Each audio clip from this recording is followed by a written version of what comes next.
इथे आपण बेसन पीठ घेतले, त्यामध्ये पाणी ओतूया आणि छान मिक्स करून घेऊ. थोडं थोडं पाणी घालून मिक्स करून घ्यायचं, एकदम पाणी नाही घालायचं.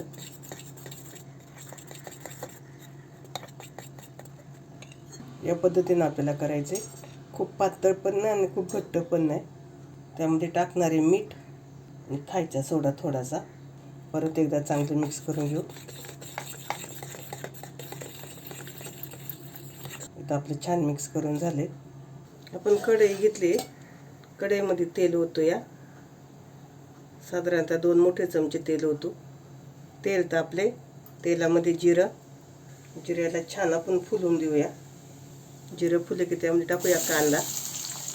कांद्यासोबत आपल्याला टाकायच्या हिरव्या मिरच्या. आता हे दोन्ही आपण परतून घेऊया. इथे मिरच्या आणि कांदा आपला चांगला परतलाय. त्यामध्ये एक टमॅटो मी बारीक चिरून घेतलाय.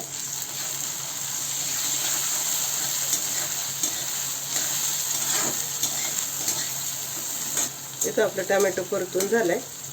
इथं आपण गॅस बारीक केलाय. आता त्यावर टाकूया हळद, थोडासा गरम मसाला, कोथिंबीर. हे छान मिक्स करून घेऊ.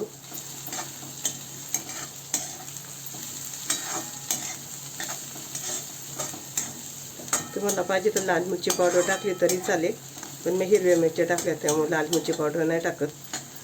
इथे सगळं छान परतून झाले. त्यामध्ये ओतणारे बेसन टाकल्यानंतर चांगलं मिक्स करून घेऊया.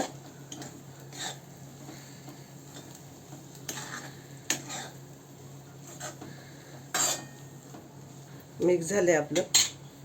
त्यावरती 1 मिनिटासाठी झाकण ठेवून घेऊया. 1 मिनिट झालंय, झाकण काढूया. छान असं परतून घेऊ.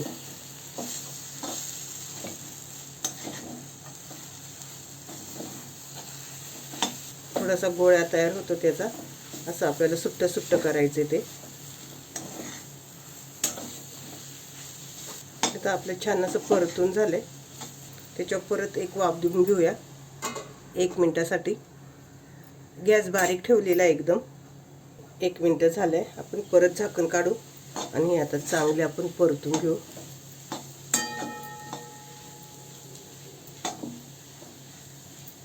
इथं बेसन पिठाचा थोडासा गोळा होतो. थोडासा मीडियम गॅस करायचा आणि त्याच्यावर असं छान परतून घ्यायचं. आणि हे करताना शक्यतो जाड बुडाची कढई वापरा. आता बेसन खाली चिटकतं आणि मग मिक्स करायला प्रॉब्लेम होतो जरा. अगदी छान 2-3 मिनिटं मीडियम गॅसवर परतून घ्यायचं. आपले इथं परतून झाले. वरून थोडीशी कोथिंबीर टाकूया आणि मिक्स करून घेऊ. ते सुट्ट असं झाले छान. इथं आपली बेसन पिठाची भुर्जी तयार. अगदी पटकन होते. तुम्हाला सकाळच्या डब्याला द्यायची असेल तरी, किंवा एखादी भाजी करायचा कंटाळा आला तरी पटकन होणारी रेसिपी आहे. गॅस बंद करूया.